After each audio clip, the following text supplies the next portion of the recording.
श्री संत ज्ञानेश्वर महाराज आणि श्री संत तुकाराम महाराज यांचा पालखी सोहळा आज पुण्यामध्ये दाखल होत आहे।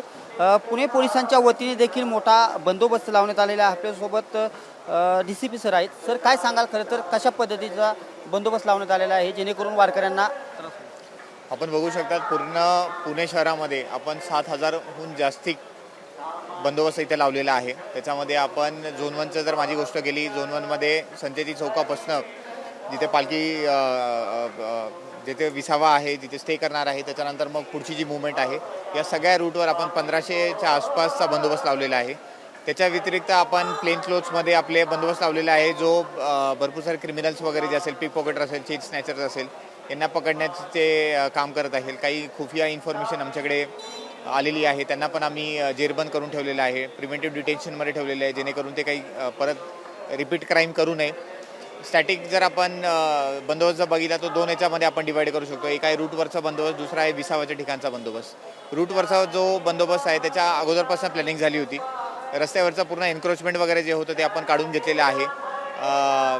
जे भाविक आहे ज्यांना सेवासाठी काही ना काही फूड स्टॉल्स वगैरे लावतात, प्रसाद वाटण्यासाठी त्यांचा प्रयत्न असतो, त्यांना पण आपण मिटिंग घेऊन त्यांना सूचना दिलेल्या आहेत की जे तुम्ही फूड स्टॉल्स वगैरे लावाल ते एका गल्लीमध्ये थोडं 20 फूट आत लावा, जेणेकरून मेन रस्त्यावर वारकऱ्यांना चालण्यासाठी जागा राहील आणि पालखी घेऊन जाण्यासाठी जागा राहील आणि सोबतच सेवा पण होईल। ज्यांना पण प्रसाद घ्यायचा असेल ते त्या गल्लीमध्ये जाऊन प्रसाद वगैरे घेऊ शकतात। पुढे जाऊन जर विसावाच्या ठिकाणी बघितलं तर पालखी आपण इथे बघू शकतात, पालखी विठोबा मंदिरच्या इथे तर 2 इमारती होत्या। 2 इमारतींना आपण क्लिअर करून भाविकांसाठी व्यवस्थित लाईन फॅसिलिटी केलेली आहे। मागे एक आपण शू स्टँड वगैरे केलेलं आहे, त्या शू स्टँडला तुम्ही चप्पल तुमचे बुटं वगैरे काढू शकता, तिकडूनच तुम्ही लाईनमध्ये लागू शकतात। लाईनमध्ये पुरुषांची आणि स्त्रियांची लाईन वेगळी आहे। ती लाईन ज्या प्रकारे येईल इथे पण स्टॅगर्ड अशी लाईन असणार, त्याच्यामध्ये तुम्ही त्या लाईनमध्येच मूवमेंट कराल। पालखीच्या जवळ जेव्हा येतात तिथे पण तुम्ही लाईनमध्ये असणार, या साईडनी महिलांची असेल, त्या साईडनी पुरुषांची असणार। आणि जो एक्झिट मागच्या वेळेस वेवर्ड होता, जिथे खूप सारी गर्दी होत होती, क्राऊडसारखा प्रकार होत होता, त्या ठिकाणी पण आपण लाईनची व्यवस्था करून ठेवलेली की तुम्ही एक्झिट पण लाईनमध्ये करणार। हा पूर्ण एक सर्कल आहे, शू काढण्यापासून लाईनमध्ये येणं, दर्शन घेणं, बाहेर पण लाईनमध्ये जाणं आणि परत तो एक्झिट आहे तो शू स्टँडच्या इथं जाऊन एंड होतो।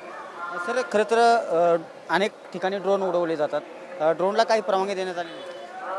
काही ड्रोनला आपण नक्कीच परवानगी दिलेली आहे, पण जे बाकी ड्रोन अनधिकृतपणे जे उडण्याचा प्रयत्न करते त्यांच्यासाठी आपण ड्रोन मॉनिटरिंग फॅसिलिटीज आपण ठेवलेल्या आहेत, ड्रोन गन्स आपले लावलेले आहेत, दोघांची फॅसिलिटी आपण ठेवलेली आहे, हार्ड किल सॉफ्ट किल दोघांची फॅसिलिटी आपण ठेवलेली आहे आणि ड्रोनसोबत बाकी पण टेक्नॉलॉजी गन आपण लावलेले आहेत। भरपूर ठिकाणी आपण बघू शकतात, याच मंदिराच्या परिसरामध्ये 71 कॅमेराज लावलेले आहेत। याच्यातले काही फेशियल रिकग्निशन कॅमेरा आहे, काही क्राऊड मॉनिटरिंग कॅमेराज आहे, जेणेकरून आपल्याला कळेल की किती जनसंख्या इथे झालेली आहे। जर गर्दी कंट्रोल करायची गरज पडली तर कुठून आपल्याला एंट्री बंद करायची आहे, कुठून आपल्याला एक्झिट जास्त मोठ्या प्रमाणात सोडायची आहे, ही सगळी व्यवस्था करून ठेवलेली आहे।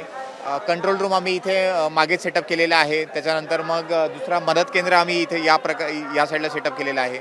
एक एंट्री एक्झिटचा एक रूट आम्ही एक कंट्रोल बूथ आम्ही सेटअप केलेला आहे।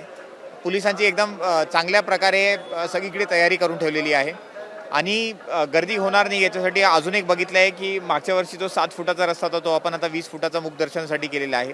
म्हणून कोणत्याही वारकऱ्यांना, कोणत्याही भाविकांना कशाही प्रकारे त्रास होणार नाही याची पूर्ण दक्षता पोलीस खात्याने घेतलेली आहे। DCP सरांनी खरं तर संध्याकाळी पालखी पुण्यामध्ये दाखल होत आहे आणि वारकऱ्यांना, भाविकांना कोणत्याही प्रकारचा त्रास होणार नाही अशा पद्धतीची तयारी पुणे पोलीस यांच्या वतीने करण्यात आल्याची माहिती DCP सरांनी दिलेली पाहावयास मिळत आहे।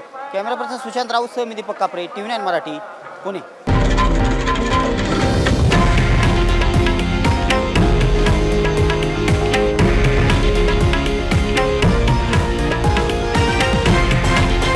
हे आहे देशातील नंबर 1 न्यूज नेटवर्क आणि आपण पाहत आहात TV9 मराठी, एकमेव।